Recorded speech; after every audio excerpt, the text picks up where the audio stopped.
pero ¿por qué maldecir a la higuera en ese momento y no antes? Él había pasado por ahí otras veces, en otras ocasiones, y la había visto a la higuera. Aparte, no era tiempo de fruto, no era tiempo de dar fruto. ¿Cuántos conocen a una higuera? ¿Quién tiene una higuera en su casa o ha tenido una higuera en su casa? ¿Qué es lo primero que echa la planta? ¿Las hojas? ¿La flor? No. No tienen higuera en sus casas. Lo primero que echa una higuera es el fruto, luego las hojas y lo demás. ¿Cómo una higuera se da cuenta? Verde, no es maduro, no sirve, pero tiene fruto. Era obvio que si el Señor había pasado otras veces y al maldecirle en esa ocasión, al ver que no hay fruto en ella, es una higuera estéril. De ahí en adelante que esto llamó la atención de los apóstoles, de los discípulos. Les habla después, más adelante de ese capítulo. Llega la fiesta de esa última semana y hace lo que tenía que hacer. No me voy a entretener en lo que sucede en estos días de la última semana de Cristo, sino en las 3 preguntas del futuro. Pero quiero enseñarlo, quiero decirle cómo ocurre, cómo se suscitan estas 3 preguntas. En ese momento, al ver los discípulos, al ver después que la higuera se había secado, le preguntaron: ¿cómo es esto? ¿Cómo ocurrió? Y él les empieza a hablar de la fe, les empieza a hablar de muchas otras cosas, otras enseñanzas, pero no es hasta el versículo 11 al 14 del capítulo 22 que les habla de la fiesta de las bodas del futuro. Empieza otra vez a hablarles del futuro, empieza a hablarles de algo más. En el capítulo 22 podemos ver ahí nosotros que empieza a hablarles de algo muy interesante. De los versículos 1 al 14, tal vez no lo leamos todo, pero dice: y entró... Gracias, Dios. Déjelo de vuelta la hoja. Dice: y entrando el rey para ver a los convidados, y vio ahí a un hombre que no estaba vestido de bodas, y le dijo: amigo, ¿cómo entraste aquí sin estar vestido de bodas? Mas él, dice, él enmudeció. Entonces el rey dijo a los que servían: atadle de manos y pies y echadle ¿a dónde? A las tinieblas de afuera. Pero empieza la parábola, o empieza a hablarles de las bodas del futuro, de las bodas de Jehová con Israel, de las bodas del Cordero. Usted véalo como quiera, pero les empieza a hablar de unas bodas en el futuro. Empieza a enseñarles que un rey se hace un gran banquete y los convidados a las bodas ahí van a estar y tienen que estar. Pero estas bodas son diferentes a las bodas anteriores, a las cuales habló y a las cuales enseñó, a las cuales les dijo y invitó y mandó su siervo: ve y trae mis invitados. Y de estos invitados uno dijo: tengo una yunta de bueyes que tengo que ir a calarla, acabo de comprar y tengo que calarla. Otro dijo: he comprado unas tierras y tengo que irlas a ver. Otro dijo: me acabo de casar, no puedo. Excusas absurdas.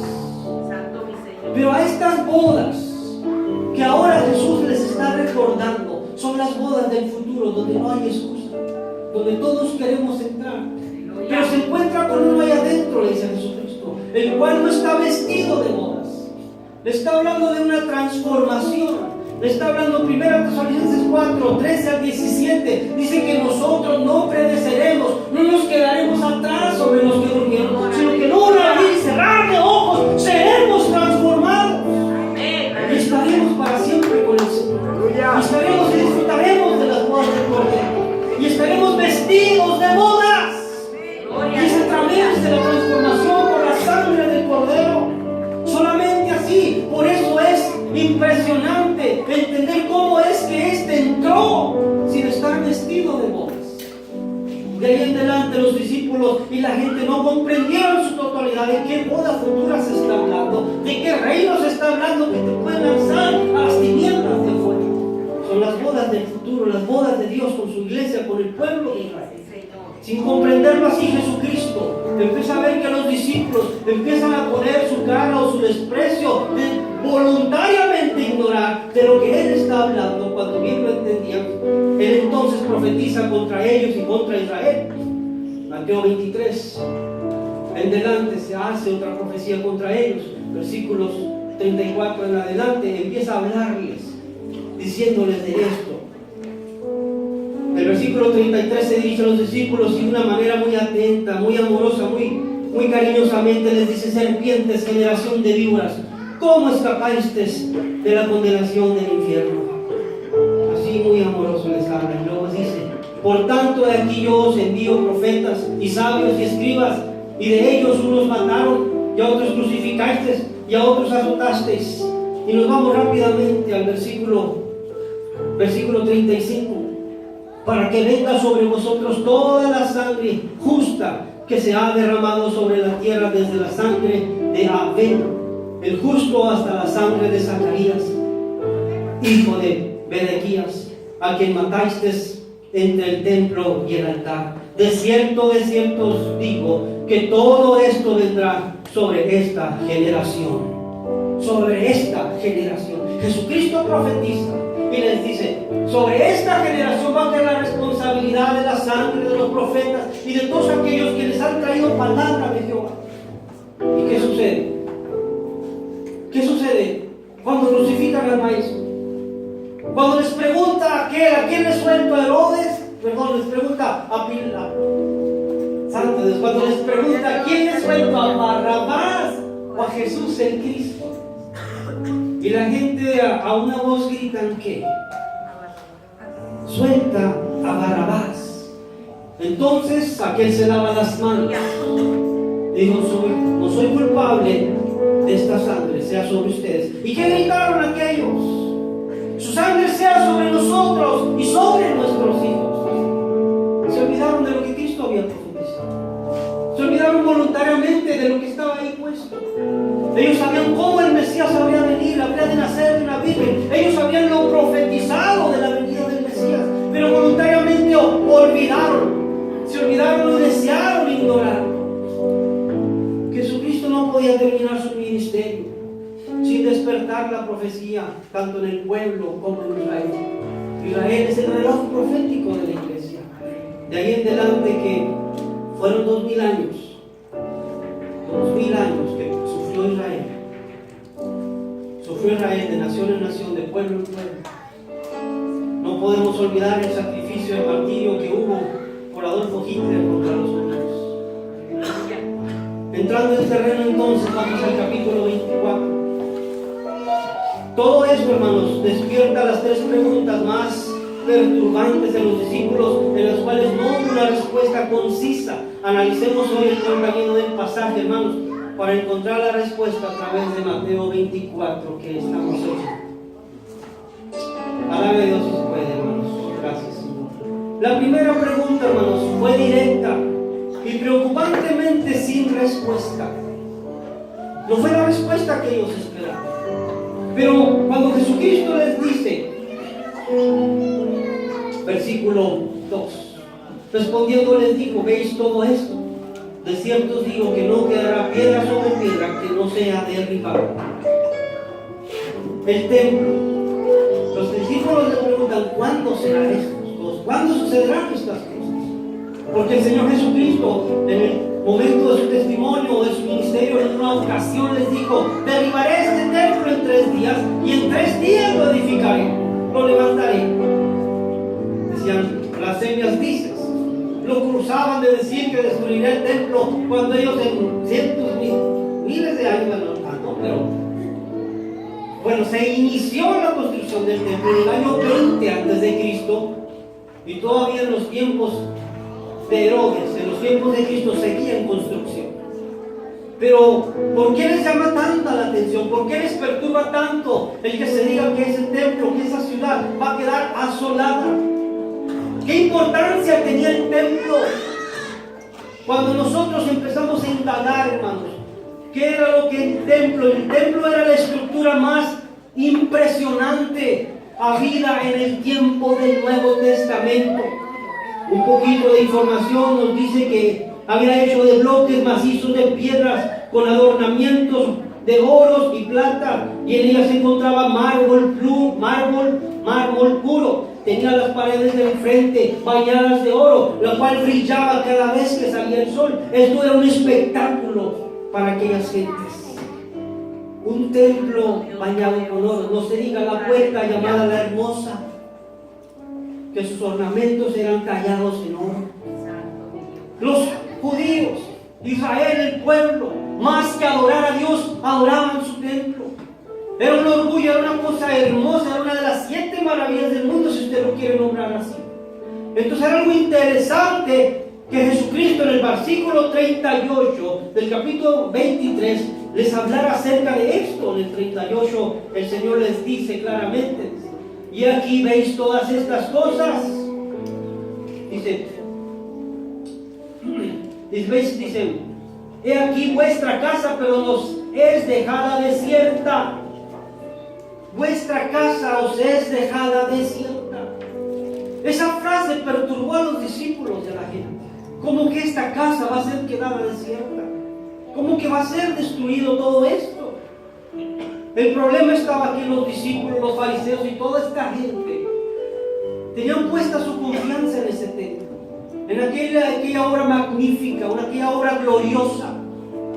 Cuando Jesucristo estuvo aquí a las almas, cuando Jesucristo estuvo en su ministerio, no nos estuvo congregando en el templo. Estuvo en los montes, en los valles, estuvo en las afueras, para que la gente viniese a saber. ¿Qué importancia tenía el templo en ese entonces? El templo de Salomón fue la más grandiosa estructura en aquellos tiempos del Antiguo Testamento. Oiga, el templo del Nuevo Testamento se dice que fue una réplica del Antiguo. Oiga, tenían alfombras persas, tenían madera de Líbano, tenían tantas cosas súper costosas. ¿Quién las inició? ¿Quién lo construyó? El Imperio Romano. Cuando empezamos a ver todo esto, el pueblo estaba perdido en su vida espiritual, hermanos. El cristiano del mundo del Nuevo Testamento estaban materializados, ajenos de la vida espiritual y sin poder distinguir los tiempos. ¿Por qué? En Lucas 12, 54 al 56, Jesucristo reprocha a los fariseos, le reprocha a la gente y les dice que cómo son hipócritas, que cómo es posible que puedan distinguir la sazón de los tiempos. Y no pudieron distinguir la venida del Mesías. Y no pudieron recordar que dijo el profeta, cuando Roma empieza a tomar poder sobre Jerusalén y sobre las naciones, vendría el Mesías. Y en tiempos del Mesías estaban siendo gobernados por Roma. Entonces pregunto ahora, hermanos, la primera pregunta fue, ¿cuándo serán estas cosas? ¿Qué respuesta les dio el Señor acerca de eso? ¿Cuándo serán estas cosas? Y ahí en adelante empezamos a ver que la preocupación del templo brinca a una preocupación mayor. Cuando ellos preguntan también, ¿qué señal habrá de tu venida? La pregunta que fue insistente, hermanos, de tener una luz sobre su segunda venida. ¿Por qué? Fue una insistencia tal porque el pueblo hebreo o el pueblo judío, inclusive los discípulos, le esperaban venir pronto. Esperaban porque él dijo, me iré al Padre y volveré a vosotros y os tomaré y estaréis conmigo. Esperaban que su venida fuera inmediata, fuera pronto. ¿Qué señal habrá de tu venida? Había una preocupación más. Ok, el templo no lo podemos evitar, pero tu venida, ¿qué señal habrá? ¿Qué señal habrá de tu venida? La segunda pregunta. ¿Cuándo serán estas cosas? ¿Qué señal habrá de tu venida? Es la segunda pregunta que de alguna manera empezó ahí a preocupar a los discípulos y la gente que le enseñaba. Señales de tu venida. ¿Qué podemos hablar en el versículo 24? Perdón, en el versículo 5. En el versículo 4, respondiendo Jesús y les dijo, mirad que nadie os engañe. Empieza a darnos una serie de señales de su venida. No las vamos a ver todas, pero sí quiero enfatizar algo. El Señor les empieza a decir, mirad que nadie os engañe. Versículo 5, porque vendrán muchos en mi nombre, diciendo, yo soy el Cristo. La venida de Cristo, la segunda venida de Cristo. Sobre su segunda venida, hermanos, tenían que saber, ellos pidieron señal. Bueno, no nos dices cuándo serán estas cosas, danos una señal. Dice, mirad que nadie os engañe. La pregunta es, ¿cuántos falsos cristos se han levantado? Intenté hacer una lista y son demasiados. Son demasiados falsos cristos en todo el mundo que se han levantado. Aquellos que se han dicho ser cristos. Uno solamente lo voy a mencionar 5, cuando menos, como San John Monk. Y como estoy estornudando, es un coreano, no dije Salomón, dije Son Jong Moon, un coreano que se dijo ser Cristo, y miles le siguieron. Y estos son de los más recientes. Otro que hace unos años pasó, David Courage, en Estados Unidos, en Hueco, Texas. ¿Cuántos se llevó con él? Otros en el 2012, creo, no recuerdo el nombre, se me escapó, este personaje que por internet engañó a tantos y tantos se quitaron la vida cuando pasó el cometa. ¿Recuerda? ¿Cuántos falsos cristos se han levantado desde la historia? Luego también se levantó otro, Arifin Mohammed, de Malasia, que se llevó otros tantos diciendo que era Cristo. Aunque este otro, Arifin Mohammed, todos aquellos dijeron que el Espíritu Santo había entrado a él y lo había reencarnado, convirtiéndose en la deidad de Cristo en su vida. Después tuvo un hijo y dijo que este sería Dios Padre. Fue tal grado su blasfemia que murió de cáncer, siendo que él declaró que el Espíritu Santo lo había hecho eterno, que en el 2012 lo iba a hacer convertir en eterno, porque él era el Cristo. Se han levantado herejías tan terribles que tal vez usted le da risa. Por ejemplo, el último personaje, que sería Sergei Torok, un ruso que está en Rusia, está diciéndole a la gente que él es el Cristo. Y lleva muchos siguiendo lo que se están yendo a una colina porque él va a fundar el milenio. ¿Cómo ven? Así como usted, no es posible, bueno, así hay gente siguiendo. Es que todos tienen sus seguidores. No, Dios, aleluya. Cada persona que se levanta, oiga, se sorprende usted que tiene seguidores. El pastor Salomón casi un poquito lo sigue, las bancas están vacías. Y siempre no hay que transmitiría el mensaje, no. Bueno, de ahí en adelante, hermanos, aunque les cause risa, simplemente Hitler. ¿Cuántos seguidores tuvo él?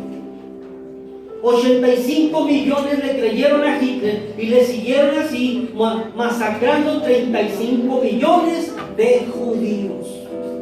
Y los seguidores de Hitler no eran gente ignorante, eran gente profesionista, eran ingenieros, eran doctores, eran gente que le creyó a Hitler. ¿Cuántos falsos mesías se han levantado? ¿Cuántos? Y oiréis de guerras y rumores de guerras. Siempre ha habido guerras, siempre, hermano, siempre ha habido guerrillas. Esto tal vez no nos alarme, no nos mueva el tapete, si usted quiere así decirlo. Pero quiero enfocarlo en lo que dice: y oiréis de guerras. ¿A qué se refiere?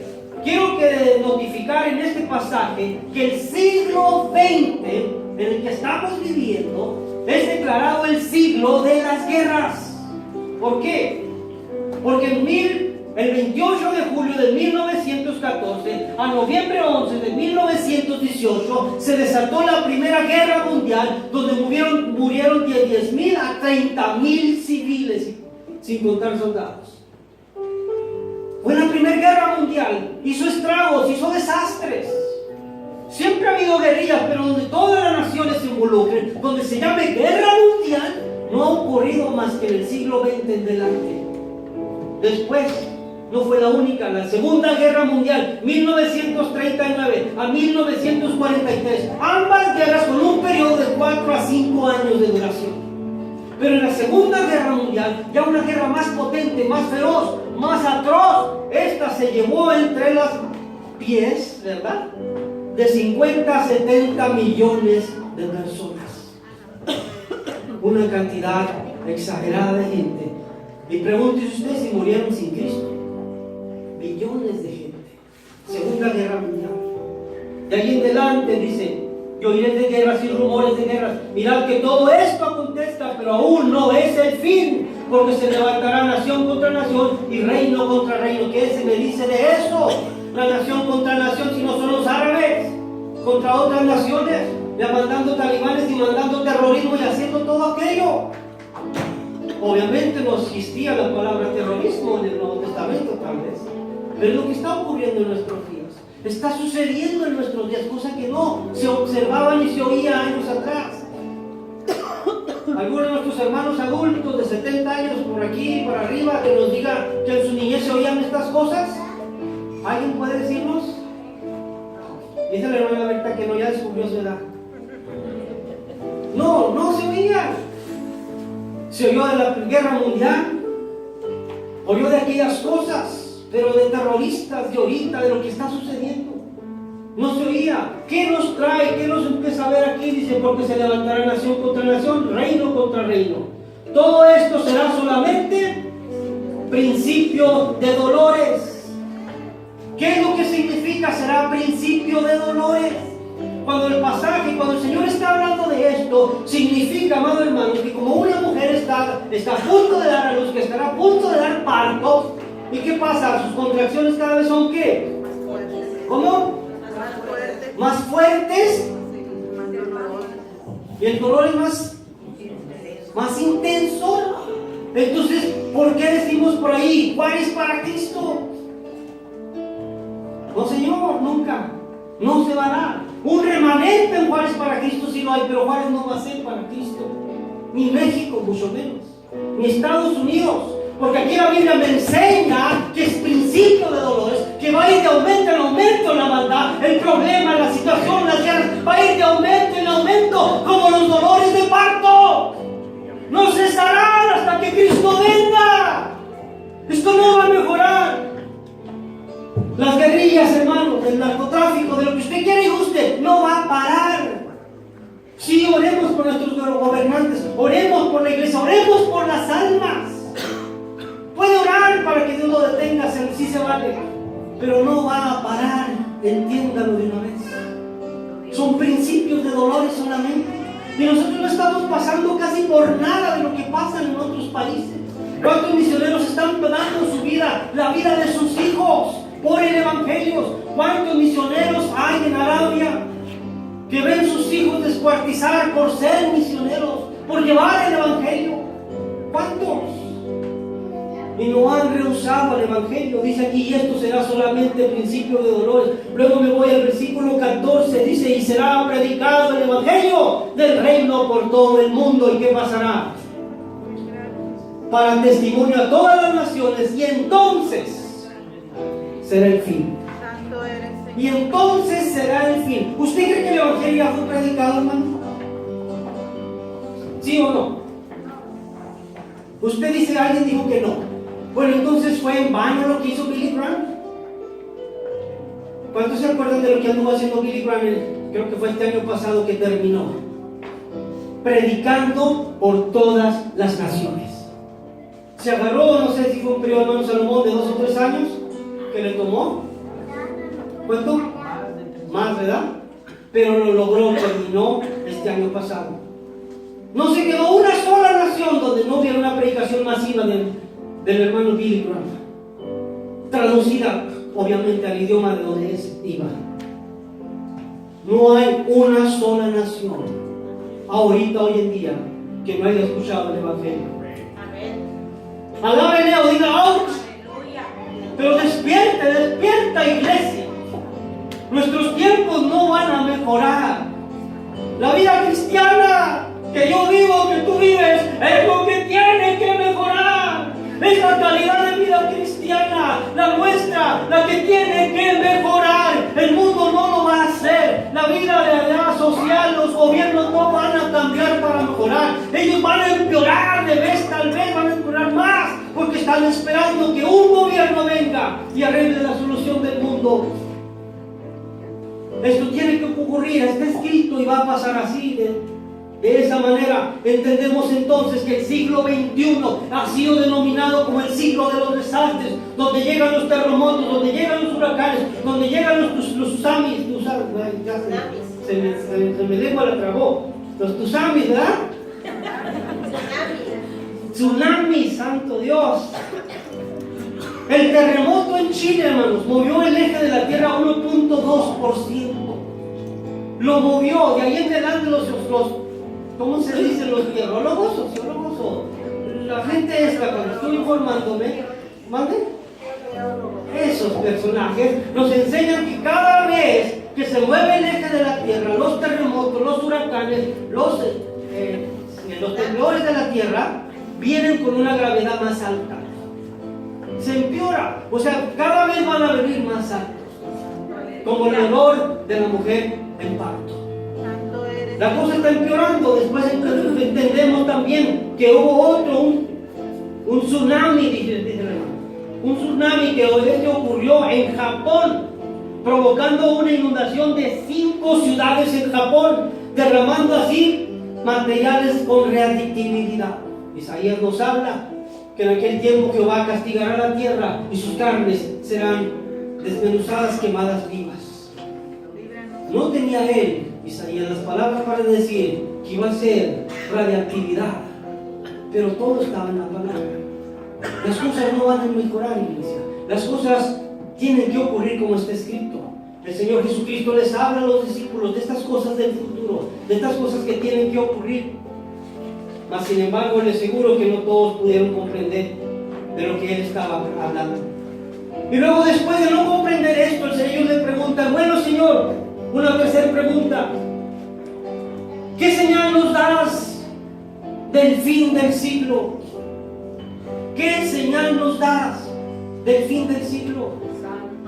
Esta tercera pregunta, hermanos, fue hecha con un nivel de incertidumbre que casi desmayan los discípulos. Señor, ¿cuándo serán estas cosas? Preocupados. No hay una respuesta concreta. Bueno, Señor, ¿cuál será la señal de tu venida? Ok, nos olvidamos del templo, nos olvidamos de todo, pero ¿cuál señal hay de tu venida, Señor? Empezó el Señor a hablarles de todas estas cosas que igual ellos ni idea cuándo ocurrirían. Ya ellos, con una preocupación mayor, ya casi desmayando. Ok, Señor, va a ocurrir todo eso, pero ¿qué señal hay del fin del siglo? Ya se fueron mucho más allá del presente, pasado y futuro. Ya ellos quieren saber cuándo se va a acabar todo este problema. Ni siquiera lo han vivido y ya sienten el terror encima. Y hoy en día la comunidad, la iglesia, vivimos tan tranquilos, sin saber ni servir muchas veces en el tiempo en que estamos viviendo. No sabemos, o no queremos saber muchas veces porque vivimos más cómodo, sin darnos cuenta que la salvación está más cerca de nosotros que cuando creímos. A veces nos hemos acostumbrado tanto, hermanos, a nuestra vida cotidiana, a nuestra buena casa, a buen mueble, qué sé yo, a que solo vayamos y vengamos a la iglesia y adoremos. Pero un ateo dijo en una ocasión: si Dios fuera real, los cristianos vivirían desesperados por rescatar almas de ese tal temido infierno del cual predican que no existe. Si fuera real, los cristianos vivirían desesperados por salvar a esa gente que se fuera al infierno. Si tu Dios fuera real, dijo este ateo, tú vivirías tratando de convencerme que tu Dios es real. Fueron las palabras de un tal ateo que retó a los cristianos, que por un lado alguien hubo quien se parara en esa universidad y le habló de la veracidad de Cristo, pero fueron palabras que sí daban golpes directos al cristianismo cuando vivimos de esa manera tan cómoda. Si tú ves, decía este hombre, que este ciego va al hoyo, ¿por qué solamente lo ves caer al hoyo? Si es que es real que hay infierno. ¿Qué hacemos, hermanos, para que las cosas cambien? ¿Qué señal nos da del fin del siglo? Es donde Jesucristo nos lleva en el capítulo 24, versículo 32. Les dice: de la higuera aprender la parábola. Cuando ya su rama está tierna y brotan las hojas, sabéis que el verano está cerca. Sabed que el verano está cerca. Cristo reprocha a los fariseos, hermanos, porque no pudieron distinguir su venida. Les dice: saben distinguir los tiempos, saben que cuando hay nubes dicen va a llover y llueve, saben que cuando viene el viento fuerte del norte con calor dicen va a hacer calor y hace calor. Saben distinguir eso, pero no han distinguido mi venida. En 1 Tesalonicenses 5, cuando el apóstol Pablo habla acerca de los tiempos, quiero leerlo rápidamente. Hay algo interesante. Pablo le habla a los tesalonicenses acerca de los tiempos. Santo Dios.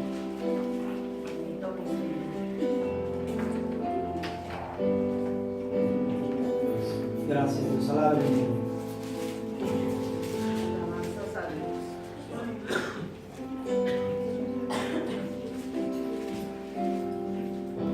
Dice así, hermanos. Capítulo 5 de 1 Tesalonicenses, versículos 1 al 5 dice: pero acerca de los tiempos, acerca de los cronos, la palabra tiempos en el griego es cronos, acerca de los cronos, de los tiempos, el cronos, de la cronología del tiempo, acerca de esa clase de tiempo, dice, no necesitamos, dice, pero acerca de los cronos, o sea, de los tiempos, y de las ocasiones, y la palabra ocasiones es la palabra kairos, que significa tiempo específico. En otras palabras, no acerca del clima, sino de los tiempos específicos, dice Pablo. Sigue diciendo. Pero acerca de los tiempos específicos, no tenéis necesidad, hermanos, de que yo os escriba, porque vosotros sabéis perfectamente que el día del Señor vendrá así, ¿cómo? Como ladrón en la noche. Santo, aleluya. Así vendrá, como ladrón de noche. Entonces, amado hermano, los tiempos específicos, debemos nosotros los cristianos estar seguros, conocer el tiempo en que estamos viviendo. Es lo que Pablo nos está diciendo, es lo que Cristo reprochó a los fariseos, a los saduceos y a aquellas gentes que no supieron distinguir el tiempo de la venida del Mesías, al menos no quisieron reconocerlo. Debemos entonces, amados hermanos, entender cuando digan paz y seguridad, ¿qué va a pasar? Pero dice también en ese versículo, mas nosotros no estamos en las tinieblas, porque somos de luz, para que no seamos sorprendidos por este tiempo. Quiero enfocar un poquito aquí, dice. El saber distinguir el tiempo, amados hermanos, es muy necesario. Ahora bien, dice, de la higuera aprender la parábola, para descifrar la señal del fin. Jesucristo les da dos señales. Les habla de la higuera y les habla de una generación. Dice, no pasará esta generación, y les habla de la higuera. ¿Quién es la higuera? Jerusalén es la higuera. Dice, cuando la higuera florezca, ¿cuándo floreció la higuera? Se pasaron, le decía hace un momento, 2000 años rondando de lugar en lugar, de nación en nación, odiados por nación y nación. De las 200 naciones que hay en todo el mundo, 120 naciones votan en contra de Israel. Ahora que este presidente de Estados Unidos, el presidente de Israel, allá lo negué yo, también digo allá, bueno, Trump declaró a Israel, no, a Jerusalén como nación, como capital. Se hubo un problema caótico.